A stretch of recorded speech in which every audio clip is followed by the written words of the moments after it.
All right, cool. I think we on now. All right, what's up, y'all? The first one, first live stream. Trying to put this together. Let me know if y'all hearing me good, if everything is good. But yeah, man, let's get straight to it. The Chiefs are down. Are they out? We gonna have to see. I don't know what's been going on with the Chiefs this season. Everything has been off. They cannot find their rhythm. It's all bad. The one thing that the Chiefs always had in their back pocket to me was they knew how to finish games. They knew how to come out and grind wins out and do all the little things that helped get over the edge. But when you get stuck, when you can't find your rhythm, when things are not going your way, you're taking the L's in the games you're used to winning. When you watch the Chiefs versus the Texans, it's just, I don't think the Texans are the best team, but that defense is real. But the Chiefs defense actually showed up this game, and usually it's the offense pulling the defense along, but not so much what's going on right now. It looks like the offense has no rhythm. They are completely out of sync, and you can't win games like that. You got the best quarterback on the planet running the show. He's running the show, but nothing is working. Nothing is going on. Oh, is it private? Hold on. Hold up. Let's see.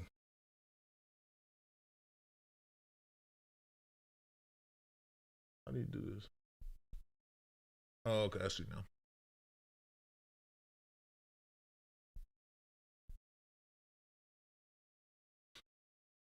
All right, there we go. Are we good now? All right, cool. I think we good. All right. A little technical difficulties. We back up. We rolling now. Let's get to it. The Chiefs, y'all. The Chiefs. What can we say? What is going on with this team? Is the dynasty done? It's looking like it's wrapping up. With this version of the dynasty, at least. I don't think they're done forever. But what's going on now, they're going to have to reboot the program. They're going to have to restart the show. It's not enough to just go out there and think you're going to live off what's happened before. It's not enough to go out there and think you're just going to put it all together and everything's going to just magically work. It's going to magically happen. It don't work like that. What made the Chiefs special, why the Chiefs have been special, is because they knew how to grind out games. They knew how to grind out wins. And when you don't know how to grind out a game, you don't know how to go out there and finish, you're going to fall short in the little parts of the game. It's a game of inches. And that's why I keep seeing with the Chiefs, man. It's just, you got Patrick Mahomes. He's rolling. He still looks like the best quarterback on the planet. He's out there. He's playing hard. He's going out there trying to finish every single play, every single drive. But it's the little spots in the game that's jacking you up. First drive of the game, third down. You hit the tight end in the hands with the ball. You go off the field. That's a momentum killer. You cannot start games off like that. And when you do start games off like that, it's just like one of those, oh, here we go again type feelings. Whereas before, it's like we can't miss. Everything we're shooting is hidden. We shooting into the ocean. Everything is wet.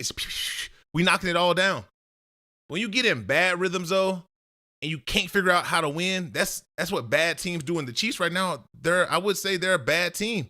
When you're not disciplined, when you can't finish plays, when nothing is going on time and in rhythm, you're not good. It doesn't matter what you've done before. It's a matter of what you're doing right now. And if you can't get it done, what time is it, man? It's not game time. It's not time to go and win it. You're not finishing. You have to finish in this league. And that's what sets the good teams apart from the ones who are middle of the pack. If you're a middle of the pack team, if you're struggling to get over the edge, if you're fighting in the bunch, you're not separating yourself. You're not getting to where you need to be. You're stuck. And it's all bad news, man.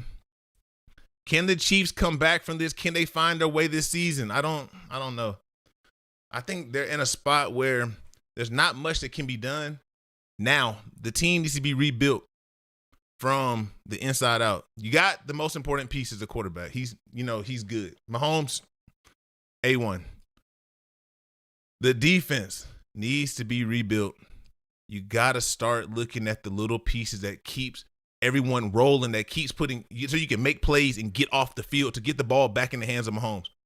The defense, though, they played very good against the Texans. They were out there. They shut down C.J. Stroud. The biggest dagger in the Chiefs side in that game, that fourth down play in your own territory. I don't understand what Andy Reid is doing right there. You go for it there, you get stopped, the momentum swings. Even though the offense isn't rolling, there's no need to just go for it on fourth right there. You might as well just punt the ball and continue to let the defense roll. You're going to get your opportunities later. I think at that point it was 7 minutes left in the fourth quarter. It was a lot of time left in the game. Might have been 10 minutes left in the fourth quarter. But what you're doing, though, you're jump starting the Texans offense that could not get anything going. I don't think C.J. Stroud had a completion up until that point in the half. It was the fourth quarter. Now you give the guys an opportunity to go out there and make a play. They have a short field. They go and make the play. You're done. You can't do that right there. And every play matters. It's a game of inches. When you're pushing the ball up and down the field, you're moving. It's a position battle. It's not just about going out there and trying to hit a home run every time. You got to just move it. But that's the thing that when I watch the Chiefs play, when I have continued to see them play over the last few years, when they've had the most success, they've taken care of the little things. But now the little things aren't working. They can't. They're finding themselves on the back end.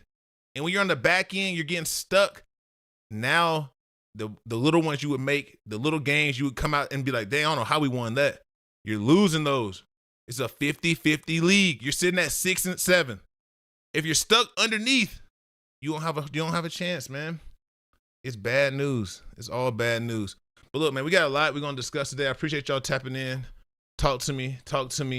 You know, we usually on the film, so this is cool just to talk a little bit more and see how the structure of the game is. We can slow it down a little bit and take our time. We're going to get on the film in a little bit, but we got to cover, the basis of exactly what's going on. Got to start off with the Chiefs, the dynasty. For years, they've been rolling. This has been NFL's top team. This has been NFL's number one enemy. Everyone has been against the Chiefs. It's always the refs are on the Chiefs side. Everything's working for the Chiefs, but as you see, it was good play that was helping the Chiefs. It was not the refs. And if you know ball, if you watch ball, you understand that the little things that go into a game, that go into a game plan, that keep everything rolling, all matters. In the time that is not, you look average. No matter who's on your team, you look average. But I think the Chiefs need to revamp. Like I said, I think the defense need to get picked. They need some new pieces on defense. I think the backers need to be upgraded.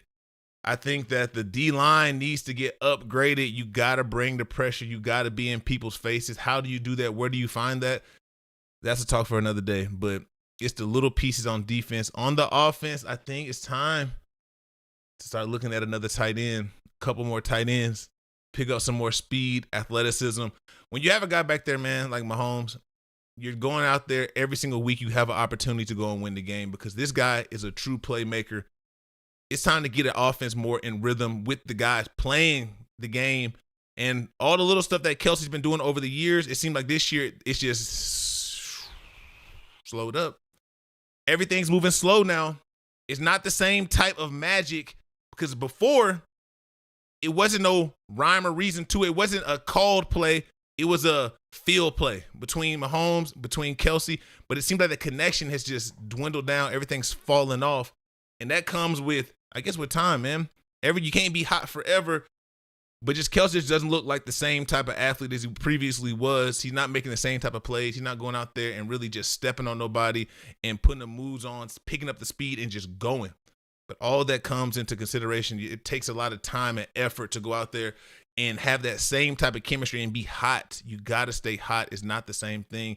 Is it time to switch that up? I think it's time to switch that up. And I think the Chiefs need to be in the market for a top-end running back. You got to get a run game. If you can't run the ball in the NFL, you don't have a chance.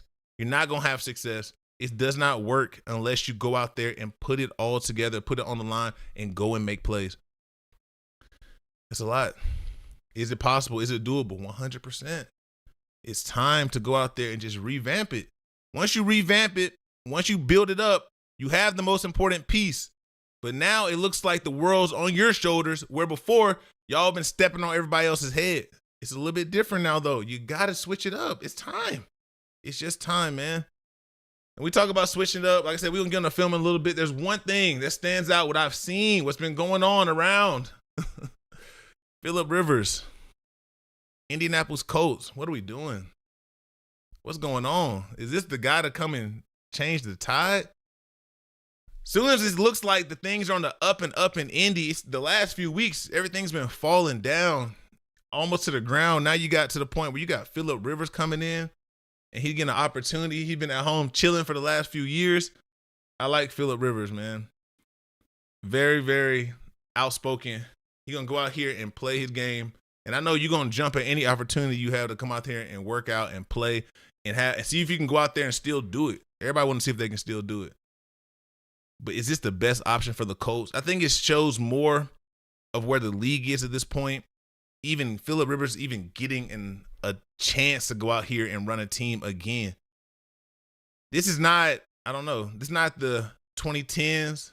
It's not the early 2000s. We're in 2025, and Phillip Rivers is the number one name you're calling to get your team rolling. You guys have a playoff team. You have every piece in place. But that also goes to show you what the Colts feel about their personnel. You got all the spots, man. I've been saying this for years. The Colts have receivers. They have a running back. They have a defense now. They have a tight end who's elite now, a rookie who is an elite tight end. You have spots together. You're just missing that one piece. Everyone's searching for that one piece. Can Phillip Rivers come off the couch and just manage the game? All you need him to do is go out there and manage the game. Hit about 12 to 15 passes a game and manage the Colts throughout the game. You're going to let Taylor roll. You're going to let the boys go out there and do what they have to do and just hope your defense can get off the field. That's all they want. That's all they just need a pretty much basic play from Rivers. You don't need him to go out there and be Rivers versus Manning. You don't need him to go out there and be no superstar. But is that even possible? Is that a realistic thing to ask for somebody who has not played in 5 years? When he left the Colts, he looked good. Looks like he could have continued to play then. He hasn't been in the mix. What is it going to look like? I hope he signs. I hope this works out because I just want to see him on the field and see him play. I like to see the guys go out there and just really put it together, have an opportunity, and see what they're going to do. You get a chance. The limit is so small. The window is so small. Anytime they call, you can go out there. You're going to try to make it happen. That's one thing we've been seeing the last few weeks around the season, and that's why I'm always talking about on this channel. I'm always talking about being prepared and doing the little things to have you in position to play. People watch the channel and they sit here and they in the comments, they want to argue with me. I'm like, what's wrong with you? You arguing with me because I want guys to be great. It's a small line. It's a thin line between good and great. It's a thin line between if you're ever going to get a chance again or not. You have to take advantage when you're in the position because if you don't take advantage then, it may never come around. The Colts are sitting with a quarterback who was drafted in the top 5 of the draft on the bench right now. He started on the bench in the season, getting beat out by Daniel Jones. And then you look at what Daniel Jones has been doing, you're thinking, man, he's taking advantage. You see how hurt he was when he was injured on the field, not hurt as in a sense of pain, but as frustrated as he was on the ground because he knew that this was his chance. Chances don't come around so often. You have to be ready to play when your name is called, when your number is called. You got to go out there and ball.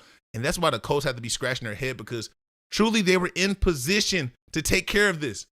They did all the things you would want to do except for maybe scout, except for maybe see if the guy can truly play. You got Anthony Richardson on the bench. It's a top 5 pick. You should be good. But instead, he's on IR because he broke his face stretching before the game, which is a freak accident. They've had 2 freak accidents in Indy, and they happened in the same week with their corner Ward and with Richardson getting hurt in pregame, which is very strange, right?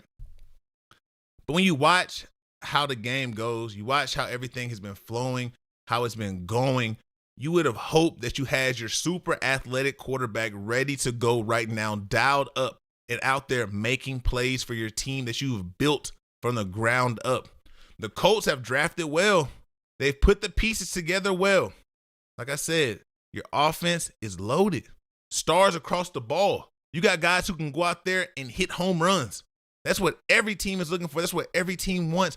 When you got it and you're this close and you just fall off because your quarterback gets hurt, it's like, man, now we got you reaching in the bin of quarterbacks saying, man, once it happened once, can we do it again with Phillip Rivers, right? I'm very, very interested to see if he can come out here and put it together. If he can, man, it's going to be really It's going to be interesting. It's going to be good for the league. It's going to be great TV. But can he truly put it out there? Can he truly go out there and shine and show people can he still play? We already know what he can do, but can he still do it? I think that's the biggest thing. I guess we're going to have to see, but that reminds me too, it's not just him. When you think about Phillip Rivers, you think about what he's been doing, it's not just Rivers. It's not just Rivers that's been getting an opportunity. We had this a few weeks ago. We had the center from the Lions come back. Sign back with the Lions. This is what scratches your head. We see that Frank Ragnall's coming back with the Lions. It was very, very short. He signed his contract. He never made it onto the practice field. I don't understand why you sign your contract. Why you in talks to sign a contract? Why you come in? Why you show up? And then you have a major injury right there. I understand why you want to go out there and take advantage of the time, take advantage of the opportunity. Like I said, it don't come around so often. That's how small the window is. It's small, so when they call, you want to get back out there. You want to go out there and play. Frank reported to our facility yesterday and went through the normal process of meetings. Unfortunately, during the routine meeting with our medical team, Frank failed his physical. The medical exam revealed a grade 3 hamstring strain that would keep him from participating for the remainder of the regular season. What can we say, man? I'm surprised he could walk up to the facility with a grade 3 strain. I'm surprised he got on the flight to show up. But when they call, you're going to show up because the window is small. You don't get to do this forever.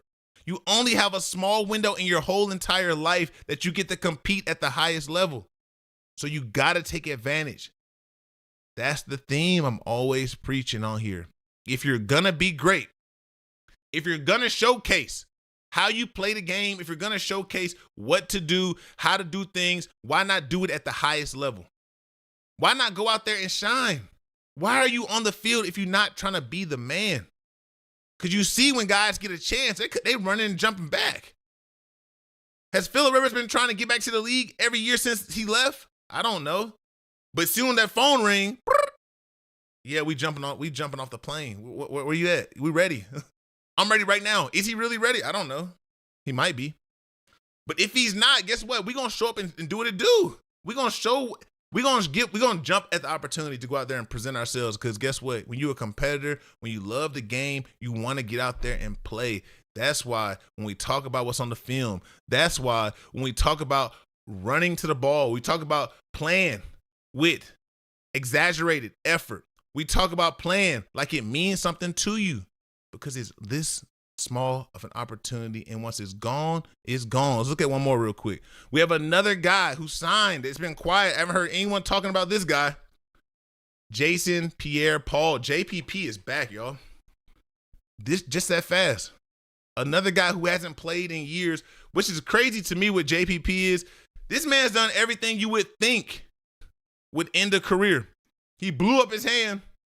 He's been injured, hurt his neck. He's been hurt. But one thing he has done, he's produced.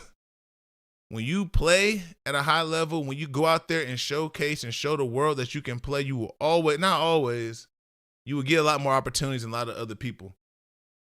There are 1 million guys sitting on these rosters right now, sitting in a pool of guys waiting for their names to be called, waiting for their opportunity that will never come.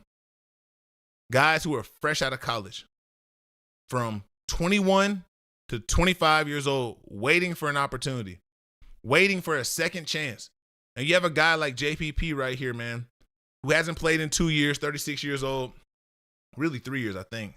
Maybe 2023 was his last season. Why is this guy jumping the gate? Why is Phillip Rivers getting another opportunity to go out there and play? Because the league trusts guys who have performed. The league does not have time to teach you. This is not a teaching league. This is not a learning league. We don't want to get out here and have to teach you how to play the game.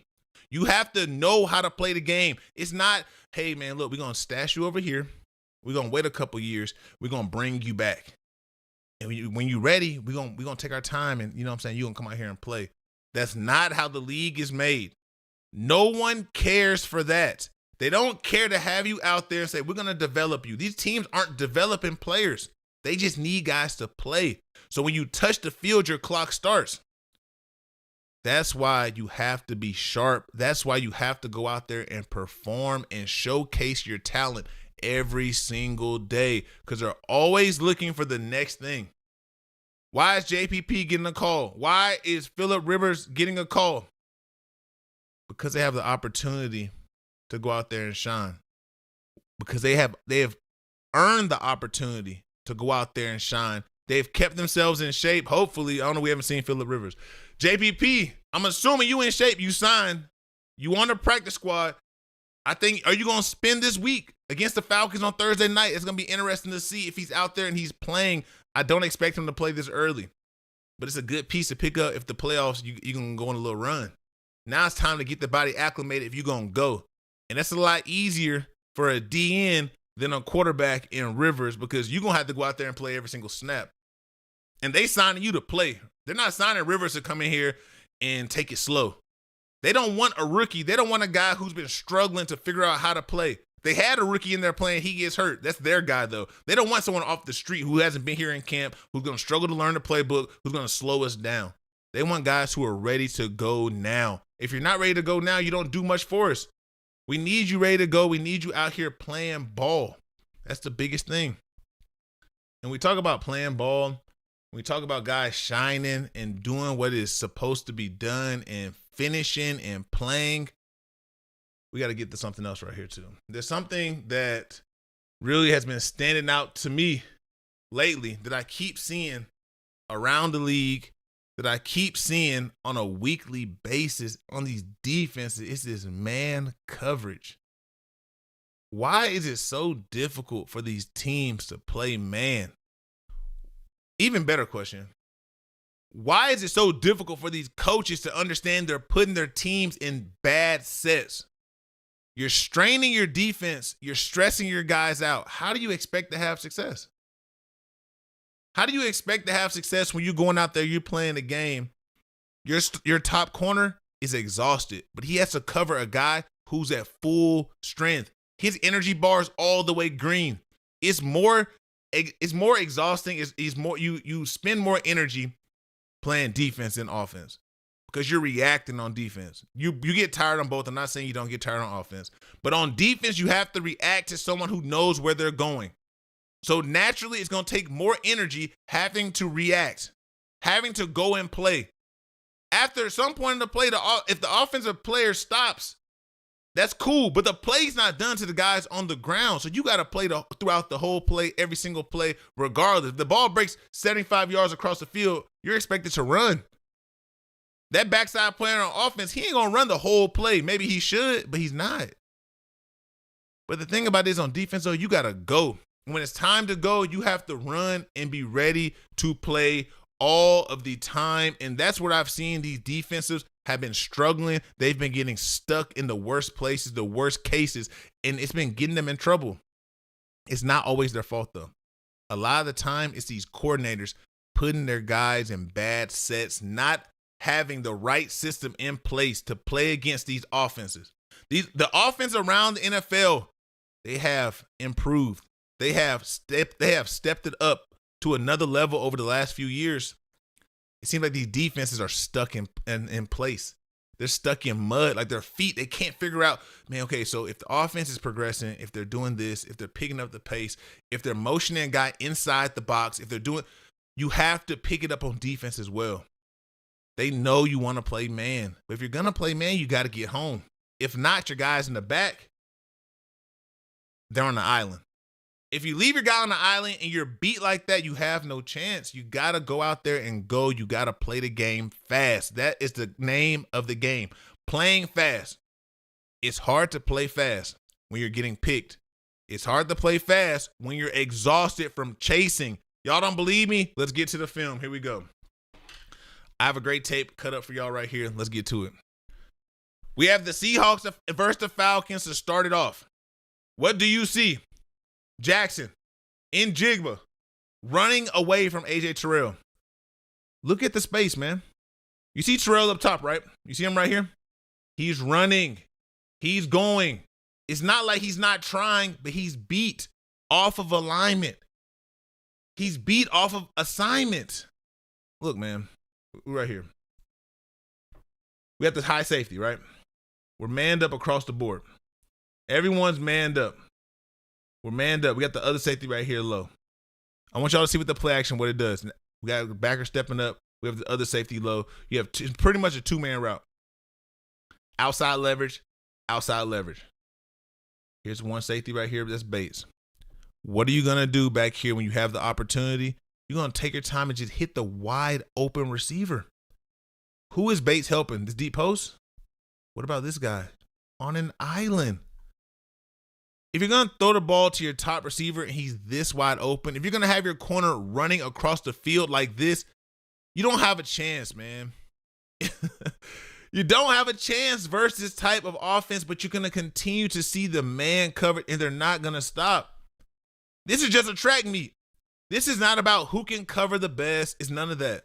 Because when you get to this point right here, it doesn't matter that A.J. Terrell is a good corner.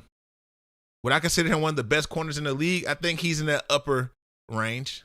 I wouldn't say that he is super elite, but I think he's a good corner, though. He's a solid corner.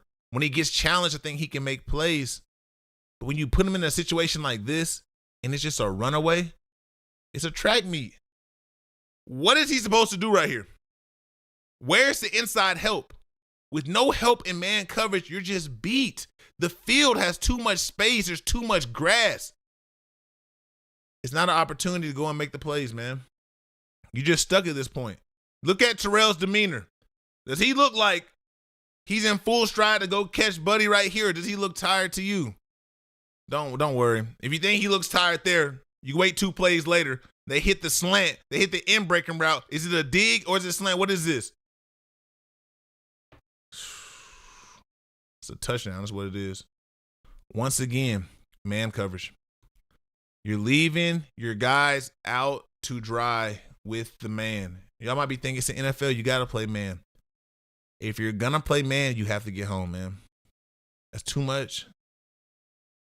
It's too much. The 4-man rush is not getting there. You got the backer on the back right here. It looks like this is a win. There's a lot of space. These routes are coming out quick. We're not throwing the ball deep down the field. We understand where the ball is going. We understand the point of the play, the purpose. After the play action, Sam Darnold gets his foot in the ground and delivers a strike to 11, and that's a touchdown. Once again, look at 24 chasing. How can he make this play with no inside presence, no inside help? You got to have someone here to balance out the coverage. If it's zone, but if it's man, you still need some type of help. You would expect the inside presence right here. Let's look at Bates. Does Bates have 89, man? Does he have the back, man? Why is he so low? Let's figure it out. We see Ellis blitzing, 55 right here. I would assume that these backers have the 2 backs. I'm not quite sure why Bates is this low. Are you a spy on Sam Darnold? I don't know. Let's say you have the back right here. I don't really quite understand this because you're blitzing Ellis. So now it's almost like you got 2 guys on 1.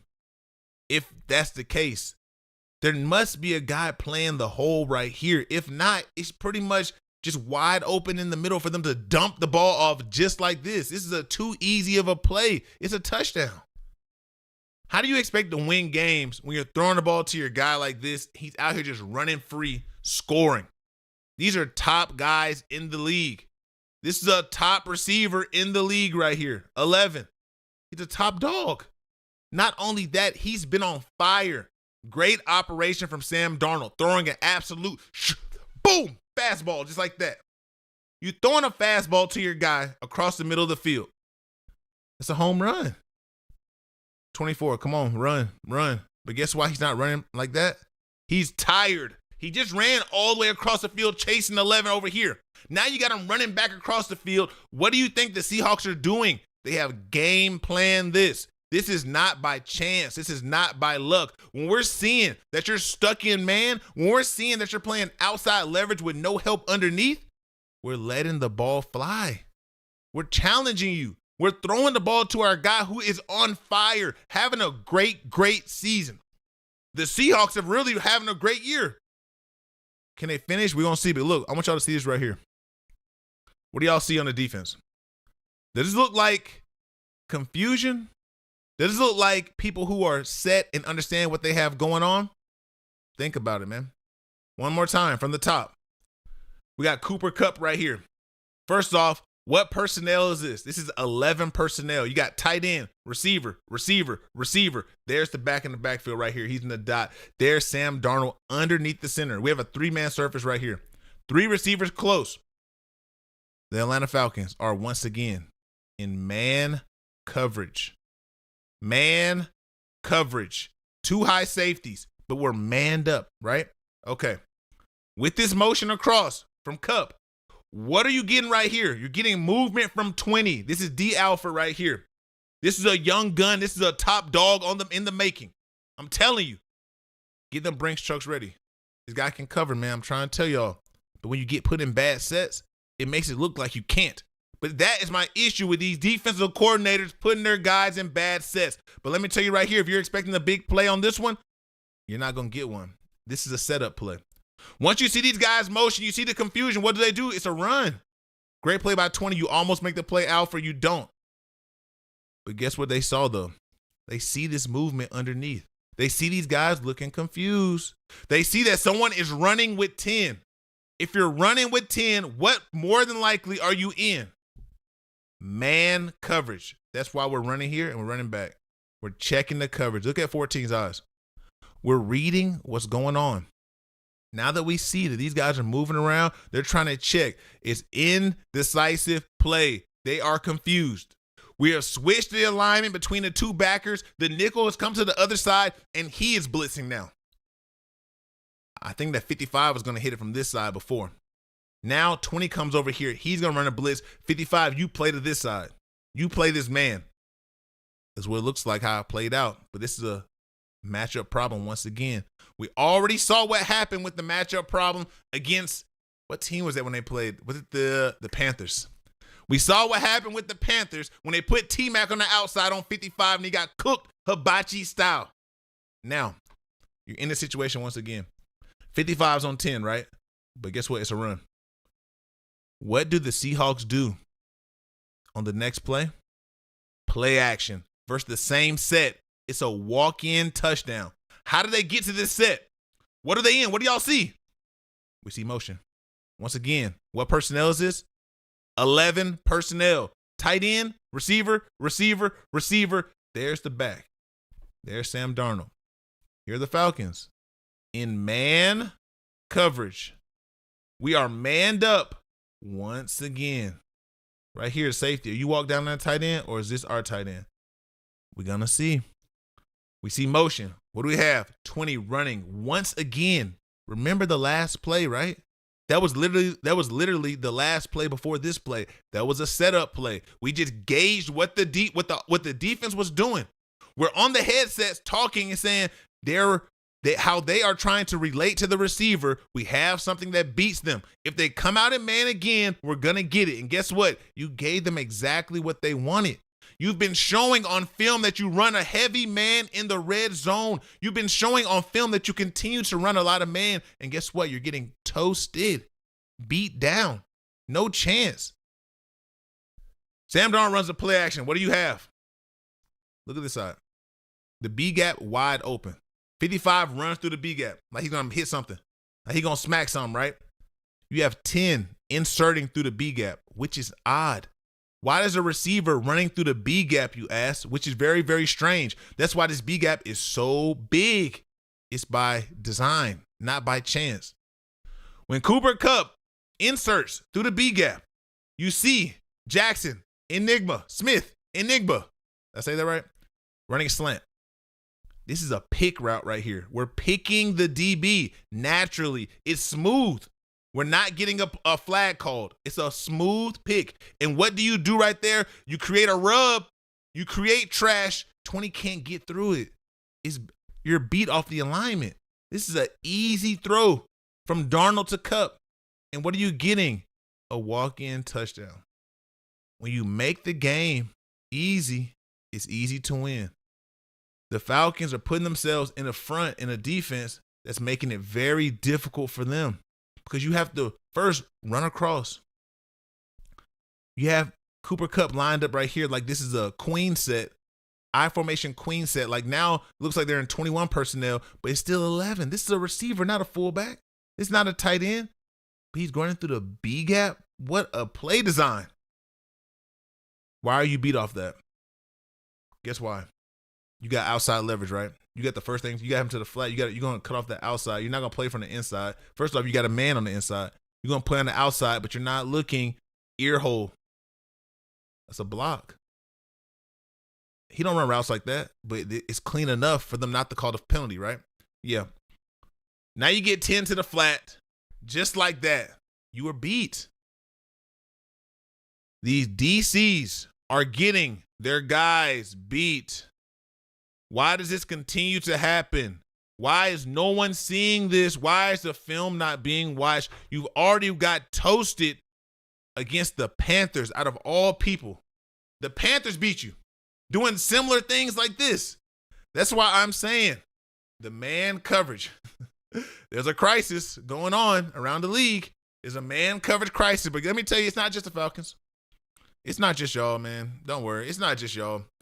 There's a lot of other teams on the list. Y'all want to keep going? Y'all want to watch some more man? Talk to me. There's a lot of teams on the list getting toasted with the man. Let's keep going. Forget it. Let's keep going. Now, we have the Packers versus the Bears.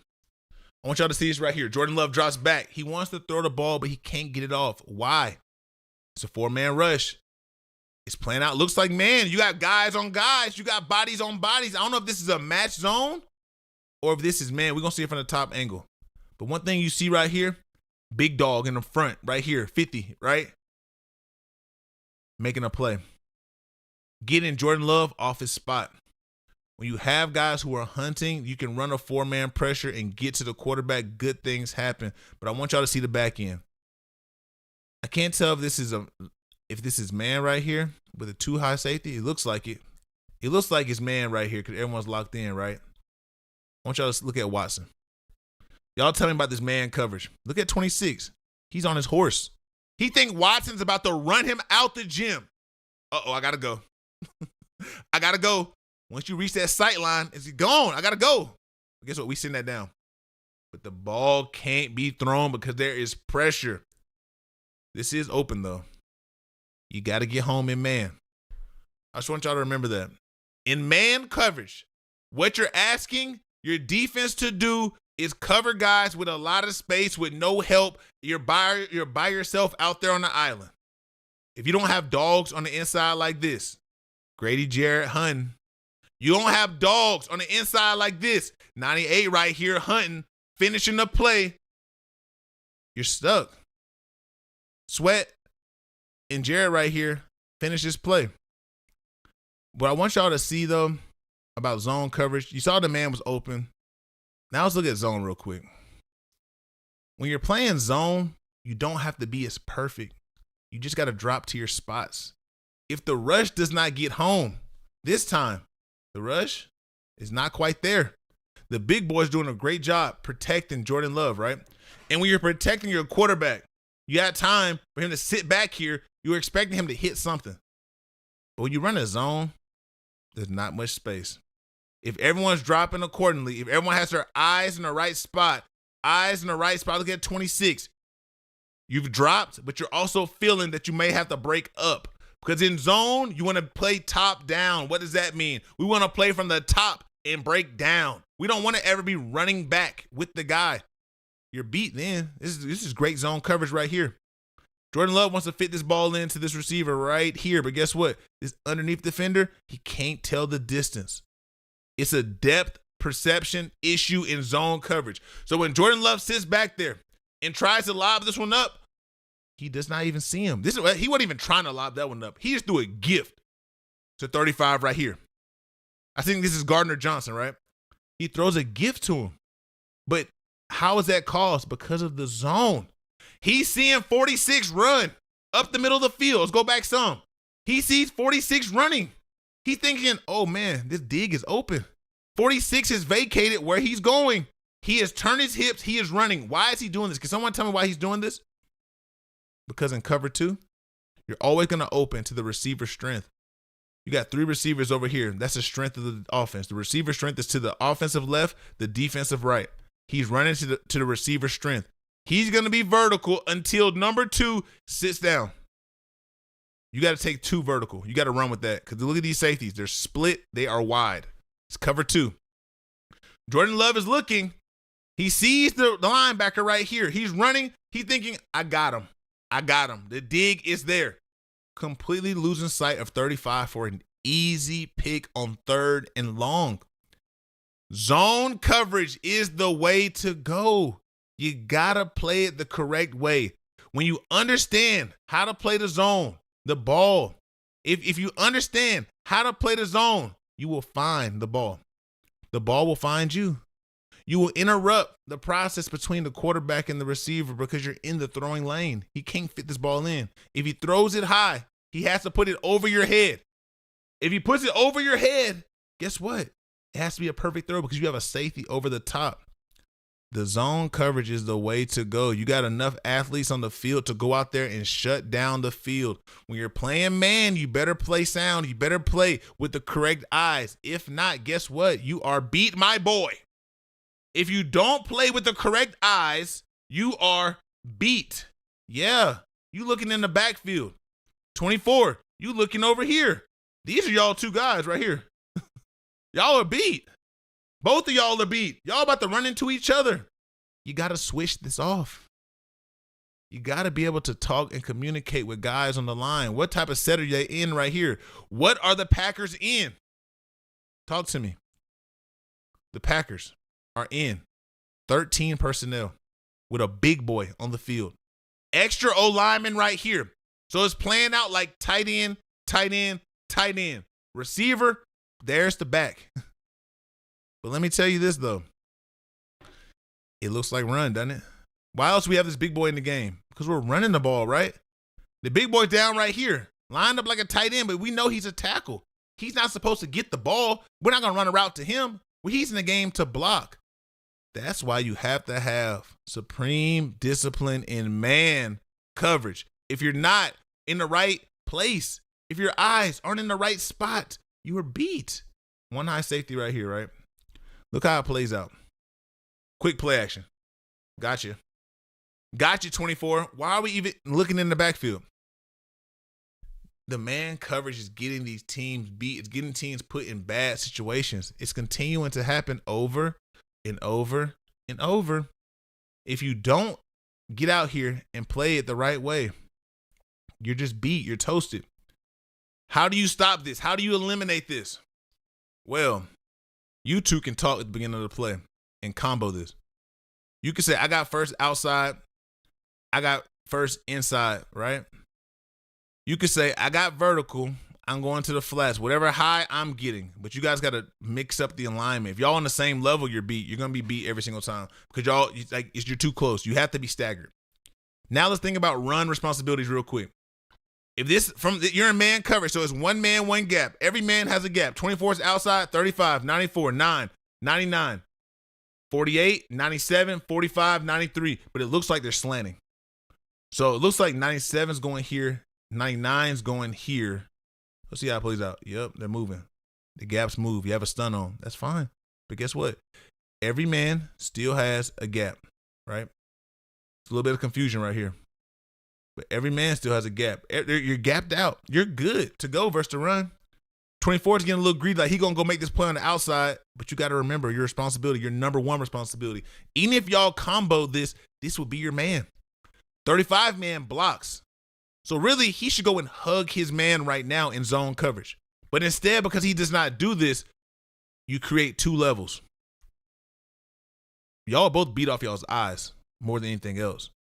So it's not that the combo messed it up. It's the eye discipline that messed it up. And now we're off to the races. Let's go. Let's slide. Let's make a play. And that's exactly what you see. You see your guy going out here making a play. 24, wake up. You sleep on your feet, McLeod. Wake up. 31 comes out the sky and makes the tackle. I keep telling y'all, this man coverage is getting teams beat. Once again, we're getting some man. Is it man? Is it? We got man coverage this time. What do y'all see, though? If y'all going to run the man, you got to have a presence underneath. Once again, 50 through the line, ready to make a play. 94, ready to make a play. You got to get the guy off the spot. He can't just sit back there and have all day to throw the ball, because even when you look on the back end on this play, what do you see when you pause it right now? There's space to operate. This looks close, right? Look at all this space down here. All I have to do is throw the ball out front. You don't have time to set up and throw it right now, but you're going to have to make a great play. You're going to have to cut underneath and knock the ball down without holding, without grabbing, without doing anything. You got to be perfect. In man coverage, the defender has to be perfect. This is an offensive league. You got to understand what you're up against, how you're playing the game. These coordinators are acting like these guys covering are superheroes. They're not. You're putting your guys in tough sets, and when you cannot affect the quarterback, you're getting beat like this. This is the same drive. All these plays have been, the last 3 plays have been from the same drive. What set are the Packers in? The Packers right now are in 11 personnel. They have tight end, receiver, receiver, receiver. There's the back. 3-by-1 nub set. What are you seeing right here? 0. What do you mean 0? I mean this. We're manned up across the board, right? There's no safety help. 0 safeties back here. So what does that mean? You have to get home. If you don't make it, you're cooked. You're beat. Right now, they are locked down. Jordan Love is back here. He's throwing a fadeaway. He don't even got a fadeaway. Look where he's throwing this ball at, man. Put some respect on Jordan Love's name, y'all. Put some respect on Jordan Love's name. He's been balling consistently. He's been throwing the ball at a high level. He's been letting it fly. On the money. Christian Watson, touchdown. When you give a guy a chance like this, when he's just running away from the safety, what can the defense do? You're making it too easy. This is completely avoidable. I don't understand when you're watching this man coverage play out, what are you thinking? Like, what's the best case scenario for these guys? Can they really lock down these 3 with all this space on the field? No. Unless the pressure gets home. If the pressure doesn't get there, you're beat. There's no way these guys can cover and lock down all 3. He's open. He's open. He's open. Every route is right there for the taking. The man coverage is getting teams beat. I'm telling you, we are in a man coverage crisis, y'all. It's a crisis going on. I don't know how else to tell you. I don't know how else to explain it to you, but it's a crisis going on. They want to keep staying in man. You keep seeing these guys get toasted. I don't get it. I don't understand why you keep putting your team at a disadvantage with the man coverage. We understand the guys are top end athletes. We know these guys can run. They put so much emphasis in these guys running 4.3s and 4.4s and this and that. But it's different on the field. That's why a 40 time is irrelevant when the game starts. Between the white lines, who cares what your 40 is? You're not just running straight. We got you out here running all over the field. We got you out here running from the post to the sideline, from the hash to the numbers. You're beat, dog. You're just beat. When you get an opportunity like this, man, look when this ball is being released by Jordan Love. Great anticipation. The ball's gone. It doesn't get better than this. The Packers have been blessed with quarterbacks for the last 25 years. They got guys back here who are slinging the ball, throwing dimes. Come on, man. It's a beautiful night at Lambeau Field, and you're getting a Showtime event, letting the ball fly. Does it get better than this? I don't know. But guess what? The Bears, they weren't done. The Packers weren't done, but the Bears weren't done either. They said, you know what? We don't care we getting toasted. Let's stay in the man. Let's stay in the man coverage. We got one high safety. Who's he covering? Who's on who, man? When you give a team this opportunity to run in open space, what are we doing? Get out the man. Get out the man. You're getting toasted. You're making it easy for these guys to make big plays. Look at Jordan Love. That's routes on air. That's pitch and catch. He's just running away from the guys. He's running away from them. It's too easy. This was a one safety. Beard. Go. But he can't, though, because he's trying to help over the top. This slant's coming right here, and he's shot out of a cannon, and we're stepping to the house. These are major plays. This was a close game. But when you're playing like this, what do you expect, man? Y'all think this man coverage can last? It can't. It does not matter what he runs. You're beat off leverage. Now we're just running away from you. What an easy play to make. No one in Jordan Love's face. You're not even there. 9 was untouched. Look how far he is from 10. You're giving the team the opportunity for another big, major splash play, and they're hitting just like that. I keep telling y'all, it's a man coverage crisis going on in the NFL. You might be thinking, how do you stop it? What do you do if it's man, they can't get off, they can't do this, they can't do that? How do you stop it? How do you beat it? With the zone. The zone solves it. The zone stops it if you know how to play it. Because what zone does, it forces the quarterback to be perfect. He must read it out. He must sit back there and put the ball in the correct zone, in the correct window at a time. The routes we just saw were runaway trains. They're getting hit in space, and they're just running away from the defense. There's so much grass on the field. It's so much space to go and get it. They're gone. But when you see a defense play a nice zone, right? Let's take a look. When you see a defense come out here and perform a zone, watch the stress you put on the quarterback here. CJ Stroud back here versus the Chiefs.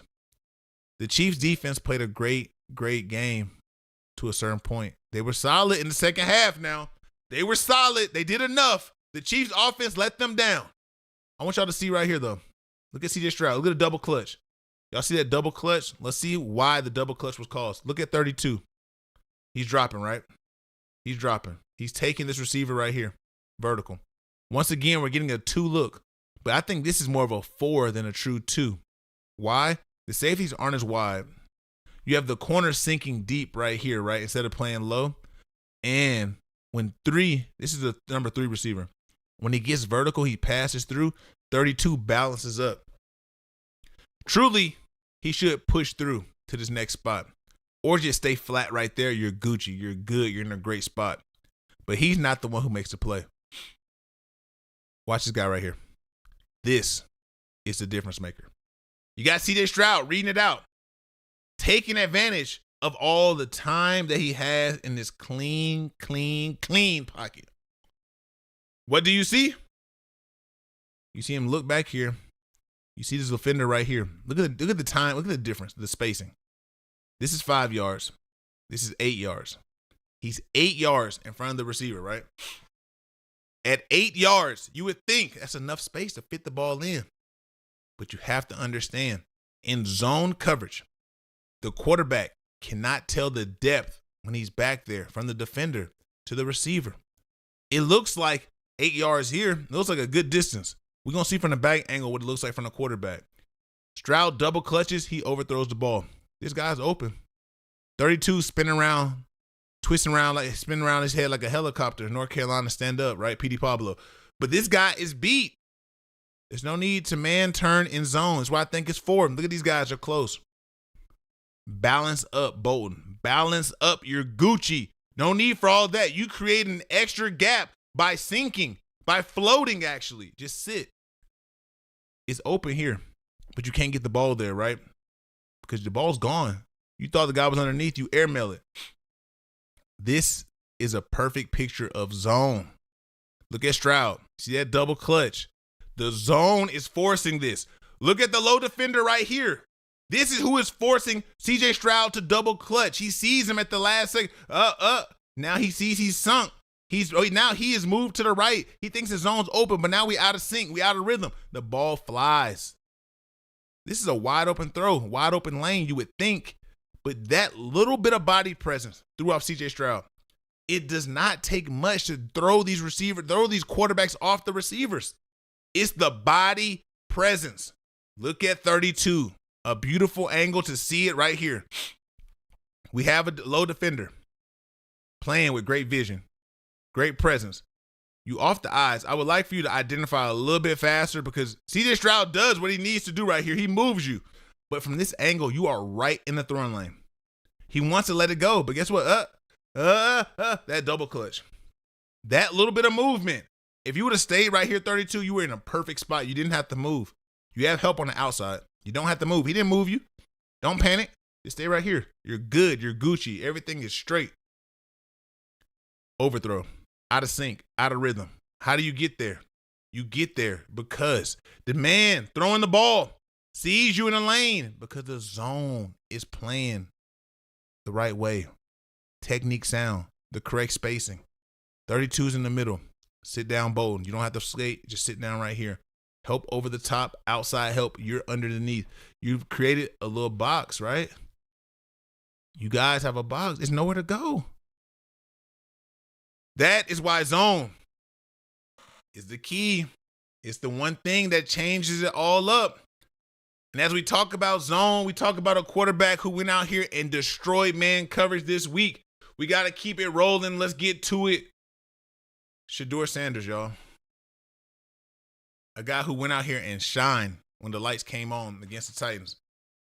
Yes, it's the worst team in the league. The Titans are absolutely garbage, terrible. When I watch them play, it's embarrassing the way that they play the game because a team shouldn't give up that much. That team is out of sync really bad, and they need a lot of help on a lot of different areas. Their record's 1-12 now, I think. You watch Cam Ward, he's fighting for his life, but at least he's throwing the ball with confidence. He looks good to me. Nothing that's alarming. You don't have any help. The team is, like I said, the team is bad all around. But one thing the Titans did, though, and that didn't make any sense to me, was they stayed in a lot of man without bringing a lot of people to affect Shedeur. And Shedeur did exactly what he was supposed to do. Sit in the pocket and deliver the ball and play fast. When Shedeur is playing quick, when he's moving and operating, when he's not just sitting in the back of the pocket and losing yards and backpedaling and moonwalking and all that, he's making positive plays. That has been the same thing since Jackson State to Colorado, now to Cleveland with the Browns. When you're moving, when you're progressing, when you're making plays, when you're doing all the little things and playing with pace, you can go out there and have success. You can be successful. When you're losing yards, when you're patting the ball, when you're sitting back and waiting and trying to hit a home run every time, good things aren't going to happen. Like the one interception Shedeur had, he was holding the ball so long, and then he's trying to throw it. You battling the elements. The ball just floats on you. It's a terrible decision. But you see how when you made the right decision, when you got the ball out quick, when that back foot hit it, phew, you hit the slant on the skinny post. When you hit that and Judy stepped out, right? When you come back on the goal line, when you throw the fade, it's a dime.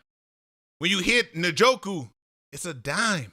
When you're throwing a ball like that, that's when Shedeur is at his best. Like, the arm has never been a question for me. The talent has not been a question. It's the ability to process fast. That's what has stood out to me and has been the biggest issue that I have seen with Shedeur. Can you play fast? Can you go out here and operate at an elite pace like the best quarterbacks do? When you touch the field, the job it should never be out here to go out here and say, man, my job today is to be average. I'm going to be average at best today.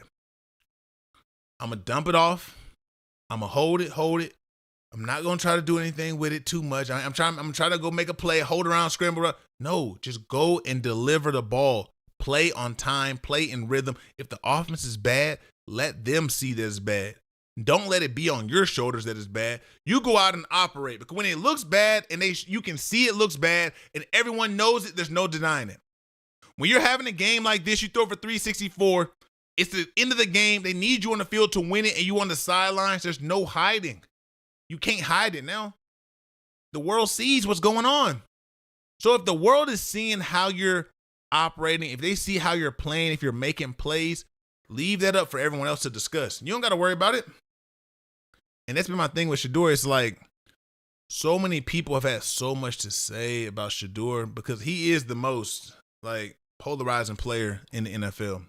The biggest name in the NFL truly this season. And the man only started 3 games, which is unbelievable.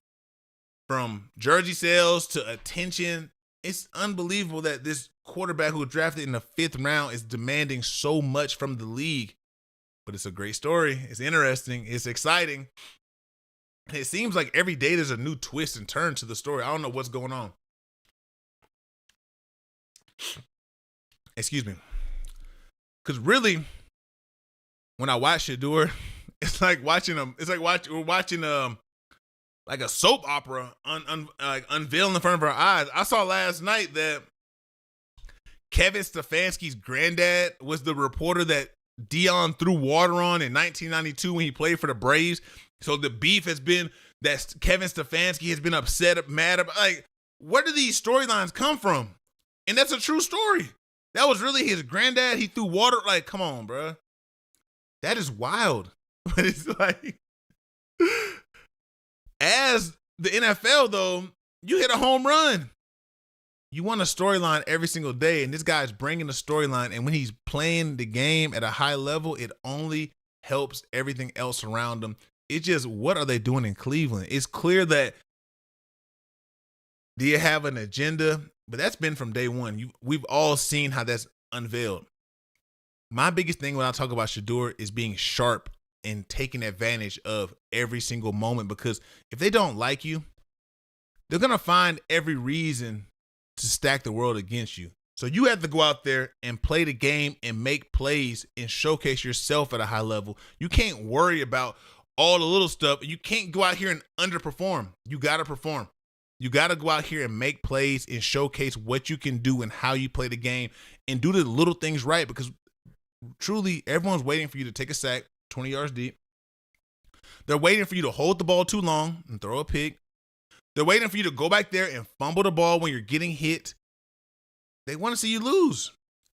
A lot of people do. I want to see you win. But when I want to see somebody win, I'm going to be extra tough on them. I'm going to be out, man, be perfect, because it's already hard enough when everything is stacked. And if you're the person that you say that you are, that you believe that you are, you should be doing that regardless, because we want to see the best ability come out. We want to see the best version of you. And I think that's how I feel about Shedeur. And I think that this past game was a great stepping stone. And look at the schedule right here. When you look at Shedeur and what he has done and where he has played the last few weeks, you start off against a decent defense. I won't say the Ravens have the best defense. I think their defense is a little above average this year. They got some playmakers, but the Ravens team is down as well. 49ers is the best defense out the bunch you played against, and you had your worst day against them. I would say maybe not all the way worst, but one of the worst. I'll say half the game here. It is what it is. Raiders, trash. Tennessee Titans, trash. That's not your fault, though. You didn't put them on the schedule, so go line them up. If they're going to give you a home run, knock it out the park. Let them complain.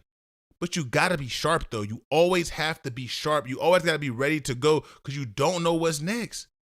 They're going to stack it against you if you're not your best, so go out there and showcase, and that's what you did against the Titans. I don't think it's groundbreaking what you did. I think you did what you're supposed to do.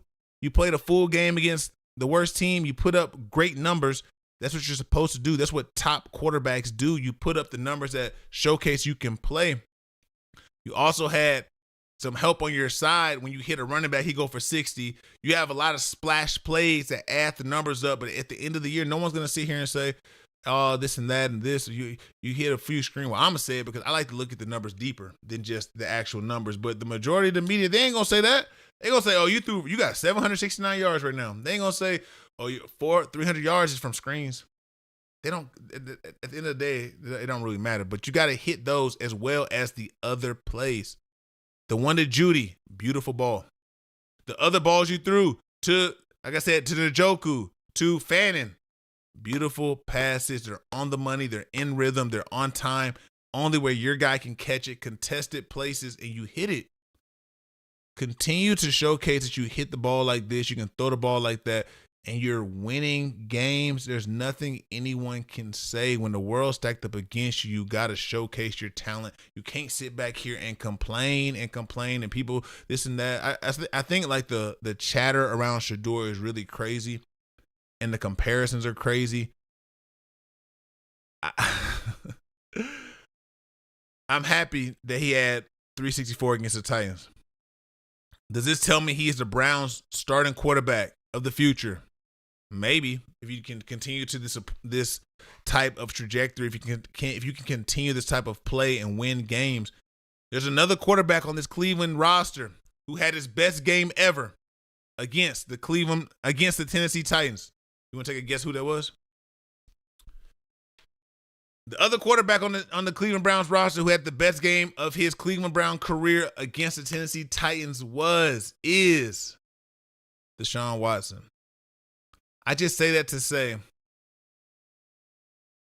this was a great stepping stone, but the real work is now. Can you continue this momentum?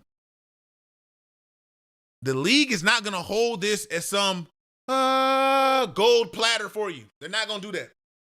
They're not. It's just the way of the league, man. When you come in as a fifth rounder, it's tough. You lost the special graces of being a first when you kept sliding. Now the battle continues. So buckle down. I want to see Shedeur continue to win. I want to see him thrive. But you got to go out there and push it to the limit. Let's see who they got in the next coming weeks. This week, they have the Bears. This is going to be a good one. I'm excited for that game. This is Chiefs, right? Yeah. I said the Chiefs. I meant the Browns. Let's see how it plays out this week. You got the Bears, the Bills, the Steelers, the Bengals. That's a good test. That's some good tests to finish out the season. We're going to know after these next four what time it is heading into 2026, because that's what you're playing for right now. You're playing for that spot in 2026. Like you said, after the last game or the game before, imagine what a full offseason looks like. If Shedeur Sanders wants to play and have a full offseason and understand that what it feels like to be the starter when you come into camp and the OTAs and all the offseason workouts, you just got to just ball. You got to ball. Because there is this guy named Deshaun Watson who's still on the roster who's getting paid a lot of money, right? Oh, y'all couldn't even see the – hold on, wait. Y'all can't even see. I'm over here looking at me. Hold up now. Hold up. We're going to get everything straight, man. I haven't been on here too much. I'm still figuring this out, but here we go. I'm quick on my feet. I promise you that. Like I said, that's the next four. We got the Bears, the Bills, the Steelers, the Bengals. It's a nice lineup. This is going to prove what you're made of. This is what's going to prove your status for next season. When you head into next year, there's a lot of things going on. There's a lot of things that have to happen in your favor. But when you put yourself in position and you prepare and you're ready, good things fall in place. This is a crazy business. This is a crazy world. And it favors life favors who's prepared. So I just want to see Shedeur continue to thrive and be prepared and continue to just hit the little ones. Every play, every game does not have to be a home run. I'm swinging for the fences. We out of here. We gone. It don't got to be that. It don't have to be that, man. All right, y'all. I think we up out of here for right now. I just wanted to get on here and talk a little bit. I wasn't talking about the bowl games. Y'all want to hit that real quick? I think it's the last thing that was on my mind that I wanted to talk about one time. It's over with, y'all. It's over. I can't tell y'all much more than this, but it's done. You're done. NCAA, the bowl games, they're out of here. I don't know what to tell you guys, but it was a good run. It was fun, go to the bowl game, get your bowl gifts. I got an iPad one year at the bowl game. My first iPad. It was awesome. Thank you to the Cotton Bowl. Thank you, Cotton Bowl, Dallas, Texas. It's done. The bowl games are done. Why are we going to go to a bowl game when there's a playoff? If we're not invited to the playoffs, we're going to sit at home and rest. We're not going to go out here and play against whoever for whatever. What does it look like if I'm a top team playing against a lesser tier team? You want my guys to just opt out anyway? They're not going to play. The players aren't going to play. We're not showing up unless we're playing for something that's meaningful. Bowl games are done. when the players started opting out and they had the opportunity to say we don't want to play, that was the start. But now that this playoff has expanded to 12, if you're not in the top 12 teams, I don't see a team in a major conference wanting to play in a bowl game much longer. There's too much at risk. You risk injury. You risk being looked at as a lesser program because you're playing an odd matchup and you're not really pumped up to play it because it means nothing. You miss the opportunity to have your guys and be around them and to do something small for them. Because the bowl game's not, like, it's cool for the school, but for the players, it's whatever. You're just playing a meaningless game.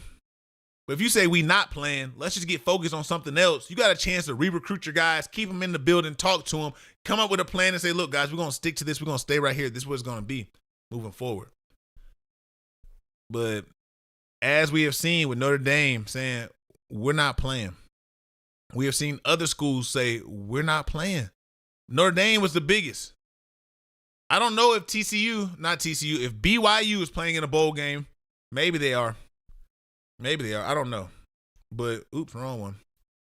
Maybe they're playing in one, but Notre Dame said, we're not doing that. We beat Miami. Notre Dame looked poised. Dang, can I talk? Can I read? They looked poised to take a finals place in the college football playoff after being ranked ahead of Miami in the selection committee's previous ranking. This was until the selectors suddenly swapped them on the last day to put the Hurricanes in and the Irish out. Which doesn't make sense because Notre Dame beat Miami in a head-to-head. If you win the head-to-head, what? That's the tiebreaker. What are we doing? Why? There's nothing to discuss. There's nothing to worry about. That's just what it is. They're not the only ones. The great Kansas State is not playing in a bowl game as well, but this one makes sense. We're not playing in a bowl game because we don't got a coach who's ready to coach in a bowl game. The new coach is over there in College Station getting ready for the playoffs. When Colin gets ready to take over, I think it's going to be different, but Kleiman, he said he's done. He's retiring. It makes sense. The coaches aren't there. The team is beat up. That one makes sense not to play in the game. Why are you going to put us against somebody who's a lesser opponent? It's going to be looked at like crazy if we go out there. We're fielding a team that's not together. The coach is not in place. We end up, if you win, you get beat. You don't gain anything. Only spots to be lost, truly. The money's not worth it. These guys are paying fines. Iowa State, Kansas State, they're paying the Big 12, I think, $2 million apiece for not going to a bowl game because the money's involved in the bowl game. Florida State, Auburn, UCF, Baylor, Kansas, Rutgers, Temple also turned down a bowl appearance that they were offered. Why did they turn this down? Because Florida State is a top-end university. Auburn, top-end university. No offense to y'all, but y'all know. Y'all cool. But these two, historic. Y'all the underized UCF. Baylor, nah. Kansas, nah. Nah, sorry. We can X them out. But these two, this speaks a lot. When you look at Florida State, you look at Auburn, you think, man, these are powerhouse schools that have won national titles, that have played in major games. We're not going to play against whoever because we get an opportunity. No, we got to protect our rights. We got to protect our look.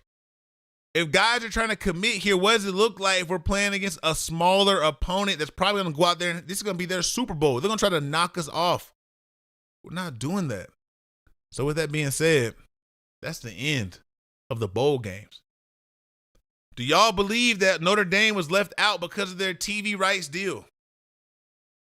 You take Miami, you put them in. They're in the ACC. You take Notre Dame out. They're not in a conference, but they have an exclusive deal with NBC, right? Which is a rival of ESPN.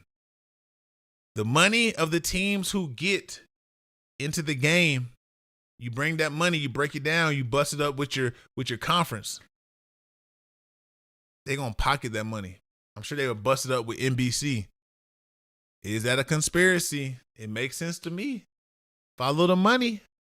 Follow it, because how does a team that beat another team not make it if we're ranked higher than them? I don't get it. I don't really know how I feel about James Madison getting in either. They snuck in. If they were ranked higher throughout the season, I'd say cool, but they went from what, 17 to 12? Who James Madison play this year? Should I pull it up? Let's see what their football schedule. Let's see who James Madison faced this season, and we can really get to it. I said I was going to get off of here. Y'all got me on here a little bit longer now. James Madison, one loss came by way of Louisville. Weber State, Louisville, Liberty, Georgia Southern, Georgia State, Louisiana, Old Dominion, Texas State, Marshall, Appalachian State, Washington State, Coastal Carolina, Troy. Is this worth it? Y'all think that's worth it? I don't know, man. Hold up. We gotta go side by side. I gotta see Notre Dame real quick. I gotta see their schedule, and then we can really figure out what's going on right here, because I don't know. I don't know if that is the one that should stand all the way out. I mean, looking at schedules, if James Madison, it's a feel-good story. Do y'all think they believe they belong in here? That's what I'm trying to really figure out with what's going on. Here we go.